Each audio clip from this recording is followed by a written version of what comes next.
तर मला नेहमी प्रश्न पडतो की आधी अनेक आपले मराठी कलाकार नोकरी करायचे आणि ते क्षेत्र म्हणजे त्यांचं काम दर महिन्याला येणारी त्यांची फिक्स्ड इन्कम बाजूला ठेवून त्यांनी अभिनय क्षेत्रामध्ये पदार्पण केलं आणि इकडे ऑल टुगेदर वेगळी मेहनत स्क्रॅच पासून सुरुवात. बरोबर. मी तुमचं ना एका ब्रँड व्हिडिओमध्ये बघितलं होतं की तुम्ही खूप आधीपासून फायनान्शियल प्लॅनिंग करता. त्या एका व्हिडिओ तुमची ओळ होती की असं कसं पैशांचं प्लॅनिंग कोण करत नाही. सो मला सांगा, हातातली ती फिक्स इन्कम सोडून या क्षेत्रामध्ये पुन्हा नव्याने सुरुवात करणं, स्क्रॅच पासून सुरुवात करणं, हे करायला किती स्ट्रॉंग हेड माणूस लागतो? नाही, तसं पाहायला गेलं तर तू म्हणतेस ना तितकं मी तसं झोकून देऊन सुरुवात नाही केलं नाही मी काय. Okay. कारण मी कधीच नोकरी सोडलेली नव्हती. अच्छा. हां, मी वयाच्या 60व्या वर्षापर्यंत माझी संपूर्ण नोकरी केली. माझ्या नशिबाने थोडंसं माझ्या वागण्यामुळे सुद्धा मला कंपनीतल्या माझ्या सगळ्या ऑफिसर्सकडनं, सगळ्या कोवर्कर्सकडनं मला खूप सपोर्ट मिळाला. मी शिफ्टमध्ये काम करायचो, म्हणजे morning shift, evening shift, night shift. मग त्या शिफ्ट करून मी उरलेल्या वेळात शूटिंग करायचो.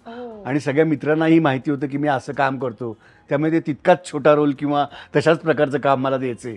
अशा पद्धतीने मी केलंय. त्यामुळे अगदीच मला मिळणारा इन्कम बाजूला ठेवून मी असं केलं नाही केलं. पण कसं व्हायचं की ह्याच्यामध्ये माझ्या विदाऊट पे खूप व्हायच्या, खूप विदाऊट पे व्हायच्या. कारण एवढ्या ज्या सगळ्या सुट्ट्या लागायच्या त्या काही एवढ्या सुट्ट्या आपल्याला मिळत नाही ऑफिशियली. त्यामुळे विदाऊट पे खूप व्हायच्या. पण आता काहीतरी मिळवायला काहीतरी सोडायला लागतंच ना, त्यामुळे ते सोडायचो. कितव्या वर्षी सोडली नोकरी? नाही, नोकरी 60व्या वर्षी, आफ्टर रिटायरमेंट. रिटायरमेंट. येस. ओ, खूप असं वाटलं होतं की सोडूया कधीतरी नोकरी. पण ॲक्च्युली ना मला जेव्हा कमर्शियली काहीतरी चांगला ब्रेक मिळाला, म्हणजे स्मिता तळवलकरची ऊन पाऊस आणि त्याच वेळा मोहन वाघांनी केलेलं नाटक आसू आणि आसू, हे एकत्र जवळपास मी केलं.